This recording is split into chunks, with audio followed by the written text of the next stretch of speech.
মদ্যপান করেন, loose motion হলে কিন্তু সাবধান। কিংবা লুজ মোশনের ওষুধ খাচ্ছেন, খবরদার মদ্যপান করবেন না। কেন? চলুন জানি। মদ বা অ্যালকোহল আমাদের শরীরে গিয়ে অ্যালকোহল ডিহাইড্রোজিনেজ নামক এনজাইমের প্রভাবে অ্যালডিহাইডে এবং অ্যালডিহাইড ডিহাইড্রোজিনেজ নামক এনজাইমের প্রভাবে অ্যাসিটেটে পরিণত হয়। এই অ্যাসিটেট শরীরের পক্ষে ক্ষতিকর নয়। এটা রক্তে মিশে যায়, শরীর থেকে একসময় বেরিয়ে যায়, শরীরের বিশেষ কিছু ক্ষতি হয় না। যেটা ক্ষতি হয় সেটা হচ্ছে ডাইসালফিরাম নামে একটা ওষুধ আছে, যেটা মদ্যপান ছাড়ানোর জন্য ব্যবহার করা হয়। এই ডাইসালফিরাম কি করে? ও অ্যালডিহাইডকে অ্যাসিটেটে পরিণত হতে বাধা দেয়, মানে অ্যালডিহাইড ডিহাইড্রোজিনেজ এনজাইমটাকে কাজ করতে দেয় না। তার ফলে আমাদের রক্তে অ্যালডিহাইডের পরিমাণ বাড়ে। যেই এই অ্যালডিহাইডের পরিমাণ বেড়ে যায়, কি কি হতে পারে? ফ্লাশিং হতে পারে, মানে চোখ, নাক, মুখ প্রচণ্ড পরিমাণে ফুলে গেল, লাল হয়ে গেল, ব্যথা হতে শুরু করলো। 2 নম্বর, প্রচণ্ড পরিমাণে ঘাম হতে পারে। এছাড়া প্রচণ্ড মাথা ব্যথা, যেটা অসহ্য হয়ে দাঁড়ায় এক সময়।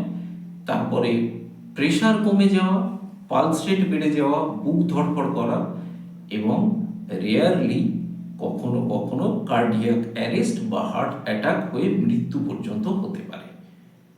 তো লুজ মোশনের সঙ্গে এই সম্পর্কটা কি তাহলে? লুজ মোশনের সঙ্গে সম্পর্ক হচ্ছে, লুজ মোশনে কমনলি ডাক্তারবাবুরা যে ওষুধটা প্রেসক্রাইব করেন সেটা হলো মেট্রোনিডাজল। এই মেট্রোনিডাজলের এই ডাইসালফিরামের মতো রিয়াকশন করার একটা প্রপার্টি আছে। আপনি ধরুন রিসেন্টলি মদ্যপান করেছেন এবং আপনি এই মেট্রোনিডাজল ওষুধটা খেলেন, আপনার শরীরে ডাইসালফিরাম রিয়াকশন হতে পারে।